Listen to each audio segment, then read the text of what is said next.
اللهم صل على محمد وعلى آل محمد كما صليت على إبراهيم وعلى آل إبراهيم إنك حميد مجيد.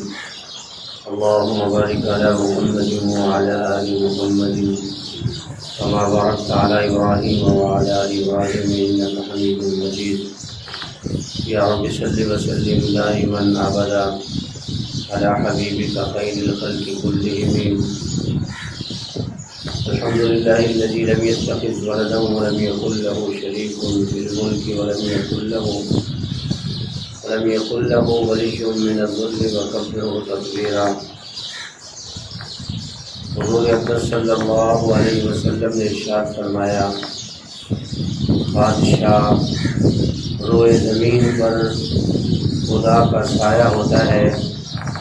خدا کے بندے جو مظلوم ہوں اس سائے میں پناہ لیتے ہیں.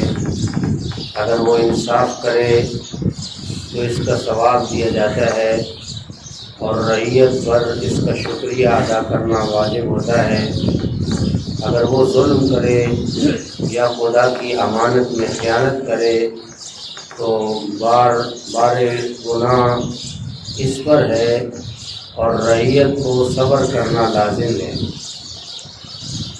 حضور اقدس صلی اللہ علیہ وسلم نے ارشاد فرمایا، بادشاہ روئے زمین پر خدا کا سایہ ہوتا ہے. خدا کے بندے جو مظلوم ہوں اس سائے میں پناہ لیتے ہیں. اگر وہ انصاف کرے تو اس کا ثواب دیا جاتا ہے اور رعیت پر اس کا شکریہ ادا کرنا واجب ہوتا ہے. اگر وہ ظلم کرے یا خدا کی امانت میں خیانت کرے تو بار گناہ اس پر ہے اور رعیت کو صبر کرنا لازم ہے. میرے محترم دوستوں اور بزرگوں، حضور صلی اللہ علیہ وسلم کے اس ارشاد گرامی میں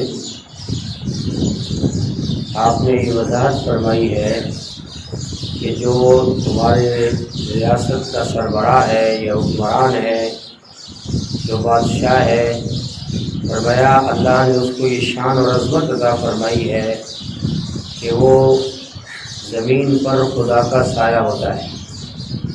زمین پر خدا کا سایہ ہوتا ہے، خدا کا نائب ہوتا ہے. خدا کے قوانین کو، احکامات کو انسانیت کے لیے نافذ کرتا ہے اور انسانوں کی خیرخواہی کرتا ہے، بھلائی کرتا ہے اور ہر اچھے کام پر انسانوں کو لگاتا ہے. ان کی معاشی معاملات کو بھی صحیح کرتا ہے، ان کے عقائد و نظریات پر بھی نظر رکھتا ہے. ان کے اوپر کوئی ظلم کرے تو اس کا بھی بدلہ لیتا ہے. اور فرمایا یہ ساری صفات ایک اچھے بادشاہ میں ہوتی ہیں، اچھے ریاست کے ذمہ دار میں ہوتی ہیں. فرمایا اگر وہ انصاف کرے تو اس کا ثواب اللہ جل شان اس کو عطا فرماتا ہے اور رعیت پر، عوام پر اس کا شکریہ ادا کرنا واجب ہوتا ہے کہ اپنے حکمران کو پہچانے اور اس کا شکریہ ادا کرے کہ وہ ہمارے لیے بھلائی کرتا ہے، ہمارے بچوں کے لیے اور ہم سب کے لیے اچھائی کے فیصلے کرتا ہے.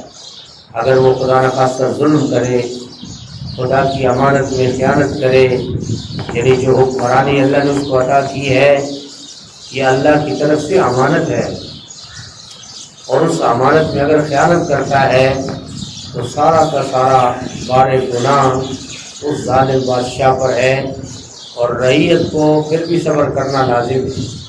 جو رعیت ہے، عوام ہے، فرمایا وہ صبر کرے، اللہ جل شان ان کے صبر پر ان کو بدلہ عطا فرمائیں گے.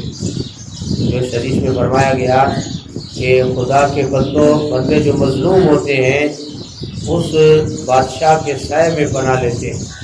فرمایا جب رعایا میں سے کسی پر کوئی ظلم ہو یا کوئی باہر کا بادشاہ اگر اس پر ظلم کرے تو اس بادشاہ کا حق ہے کہ وہ اپنی اس جو ہے ریاست کو فرمایا پاور کے ذریعے سے اس کو مضبوط رکھے اور اس کے لیے جو ہے فرمایا اپنے عوام اور اپنی حدود اور اپنی جو ہے ریاست کے بچاؤ کے لیے پورا انتظام کرے.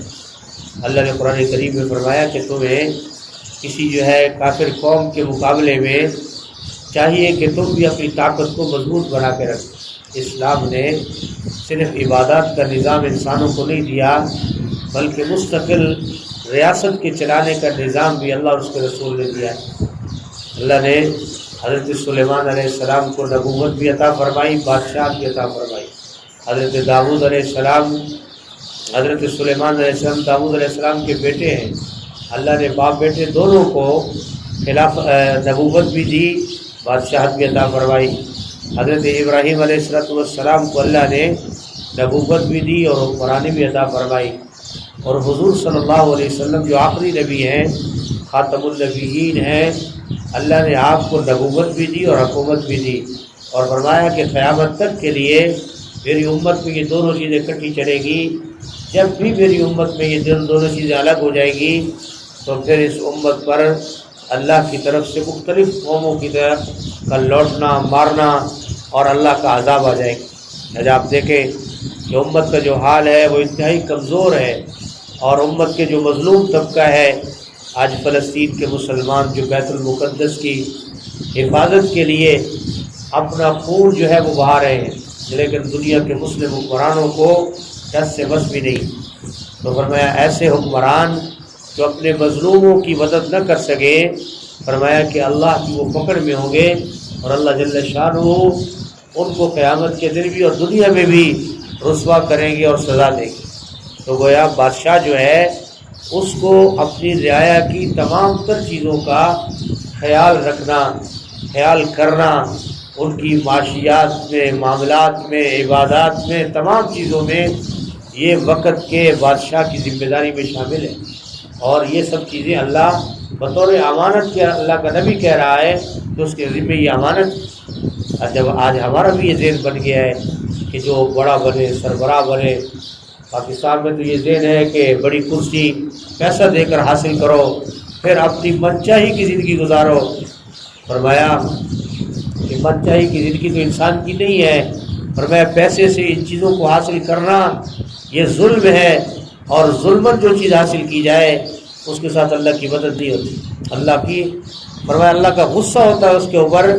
تو فرمایا کہ یہ بادشاہت، یہ حکمرانی، یہ اللہ کیا سایہ ہے زمین پر، اللہ نیک لوگوں کو عطا کرتا ہے، اور نیک لوگ پھر اپنی رعایا کا خیال کرتے ہیں۔ انسان کا جب عقیدہ، اس کی معیشت، اس کا نظام زندگی برباد ہوتا ہے، پھر یہ رب کے قریب بھی نہیں جا سکتا۔ اب اس وقت جو ہماری حالت ہے، اگر امریکہ ہماری نمازیں بند کر دے، وہ دنیا کا خدا ہے، تو ہم سب کہیں کہ جیسے کرونے کے نام سے مسجدوں کی صفیں اٹھا دو، دروازے بند کر دو، 4-4 فٹ پہ بندے کھڑے ہو جاؤ، پتہ نہیں کیا کیا ڈرامہ جو ہے بن جائے۔ اس لیے کہ جب مسلم حکمران اپنی اس حکمرانی کے فرائض کو پورا نہیں کرتے، تو میرے محترم دوستوں اور بزرگوں، حکمرانی کا حاصل کرنا، مل جانا، یہ اللہ کی بڑی نعمت ہے۔ اور فرمایا کہ اچھا حکمران یہ زمین پر اللہ کا سایہ ہوتا ہے، اللہ کا سایہ، یہ بہت بڑی انعام کی بات۔ اللہ نے اپنے نبیوں کو فرمایا زمین کے اوپر حکومت عطا فرمائی، پھر انہوں نے انصاف کی، جو صحابہ اکرام، خلفائے راشدین، فرمایا انہوں نے بھی زمین کے اوپر اللہ کے نظام کو قائم کر کے انسانیت کو پورا فرمایا انصاف فراہم کیا۔ اللہ پاک جو ہے ہمیں جو حدیث مبارکہ ہم نے سنی ہے، اللہ ہمیں اس پر عمل کرنے کی توفیق عطا فرمائے۔ الحمدللہ رب العالمین والعاقبۃ للمتقین والصلاۃ والسلام علی سید الانبیاء والمرسلین۔ اللهم انک عفو کریم تحب العفو فاعف عنا یا کریم۔ اللهم احسن عاقبتنا فی الامور كلها واجرنا من خزي الدنيا وعذاب الاخرة۔ اللهم اكفنا بما شئت، اللهم انا نجعلك في نورهم ونعوذ بك من شرورهم۔ اللهم اني اسالك الهدى والتقى والعفاف والغنى، لا اله الا انت سبحانك اني كنت من الظالمين، وافوض من الله بشر بالعباد۔ اللهم انت السلام ومنك السلام، تباركت ربنا وتعاليت يا ذا الجلال والاكرام۔ اللهم اغفر لي وهب لي ملكا لا ينبغي لاحد من بعدي انك انت الوهاب، رب هب لي حكما والحقني بالصالحين۔ اللهم انا على ذكرك وشكرك وحسن عبادتك